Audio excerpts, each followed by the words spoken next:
क्योंकि बाप का बैरी जो ना मारे तो कर बास गिद्ध ना खाए। यानी जो बाप के शत्रु का वध नहीं कर सकता उसका मांस गिद्ध भी नहीं खाता। पूरे दरबार में सन्नाटा फैल गया। राजा परमाल ने माहिल की इस बात को काटने की कोशिश की ताकि यह बात उदल के कानों तक न पहुंचे। राजा परमाल ने कहा, माहिल तुम चाहते क्या हो कि प्रतिशोध की आग में इनके भी सर वहीं टंगे मिले। चलती हुई बातों के बीच महल के गलियारे से गुजर रहे उदल के कानों में ये बातें पड़ी। तभी उदल राज दरबार में आ पहुंचा। उदल ने कहा, किस बात की चर्चा चल रही है महाराज? किसका सिर कहाँ टंगा है? उदल को देख पूरे राज दरबार में सन्नाटा फैल गया। तभी माहिल ने कहा, आओ भांजे उदल, तुम्हारी ही बात हो रही थी। राजा परमाल ने माहिल को चुप रहने का इशारा किया, लेकिन माहिल चुप न रहा। माहिल ने कहा, बताने दीजिए न महाराज, अभी तो आप प्रिय उदल की शूरवीरता के किस्से सुना रहे थे। अब जब शूरवीरता सिद्ध करने का अवसर है तो किस बात से भयभीत हो रहे हैं? और यदि अपने ही लोग यह नहीं जानेंगे तो कौन जानेगा? उदल ने कहा, मामा जी ऐसी ही बात है तो आप ही बता दीजिए, क्या बात है? माहिल ने कहा,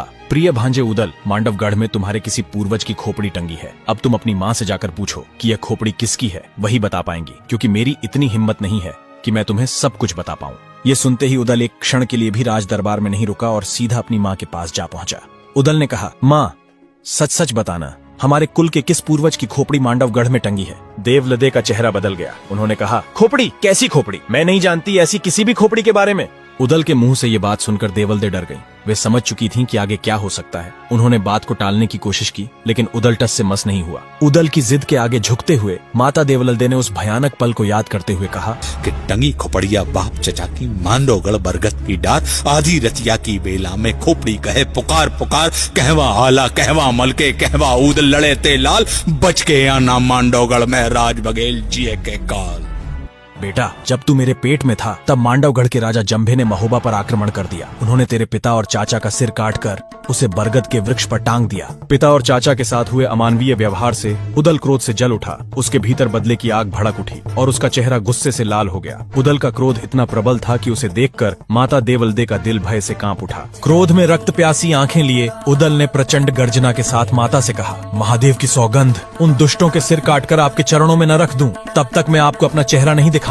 भय से कांपती देवलदे बिना समय गवाए मल्हना के कक्ष में पहुंचकर उनके चरणों में गिर पड़ी। मल्हना, जो उदल की धर्म माता थीं, को सारी घटनाओं की खबर पहले से ही मिल चुकी थी। उन्होंने उदल की ओर देखा और फिर गंभीरता से देवलदे से कहा, हमारे पुत्र ने पहली बार युद्ध में जाने की इच्छा जाहिर की है। देवलदे, हमें उसे रोकना नहीं चाहिए। अपने प्राण का मोह तो केवल कायर और मूर्ख करते हैं। धर्म माता ने कहा, तूने एक वीर सपूत को जन्म दिया है। इसके बड़े भाई भी वीर होते तो उन पापियों के सिर बहुत पहले ही तुम्हारे चरणों में आ जाने चाहिए थे देवलती। फिर धर्म माता ने उदल को अपने पास बिठाया और कहा, बेटा याद रखना, एक भी दुष्ट और पापी का सिर नहीं बचना